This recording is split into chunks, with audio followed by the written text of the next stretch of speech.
harka fuunee akkam jirtan kabajamtoota daawwattoota keenya jaalatamoo.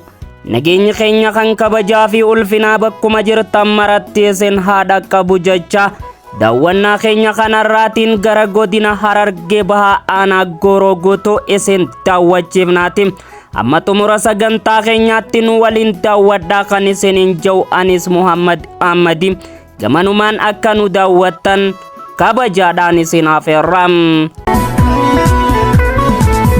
Amma qabsoo misoomaatti harka bannee tokko taane gamtaa wal qabannee tarkaanfachuu qabna fuulduratti yoo sangaraan dinaanii gubatti tarkaanfachuu qabna fuulduratti yoo sangaraan dinaanii gubatti.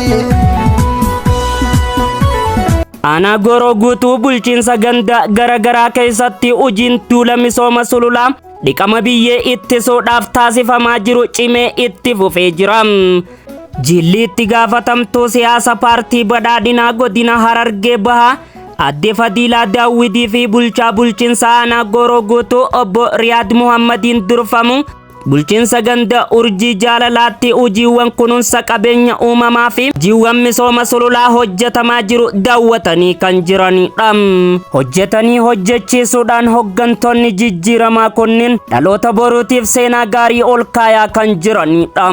Haaluma wal fakkaatuun jilli itti gaafatamtuu siyaasa paartii badhaadhinaa godina Harargee Bahaa Aadde Fadiilaa Daawwidii fi bulchaa bulchiinsa aanaa Gooroo Guutuu obbo Riyaad Muhammadiin durfamu iddoo ijaarsa innishiitii fi bulchiinsi magaalaa Kaarramillee fi bulchiinsi magaalaa Baroodaa itti ijaaran daawwatanii kan jiranidha. Egaa kabajamtoota daawwattoota keenya jaalatamoo qophiin daawwannaa keenya kan har'aa kan hanga ammaatti daawwattan kana tureeti. Qopheessee dhiyeessuudhaan anka isinii waliin ture Muhammad Ahmadi.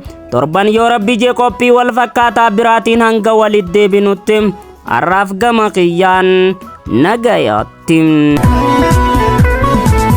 Amma qabsoo misoomaatti harka bannee tokko taane gamtaa wal qabannee tarkaanfachuu qabna fuulduratti yoo sangaraan dinaanii gubatti tarkaanfachuu qabna fuulduratti yoo sangaraan dinaanii gubatti.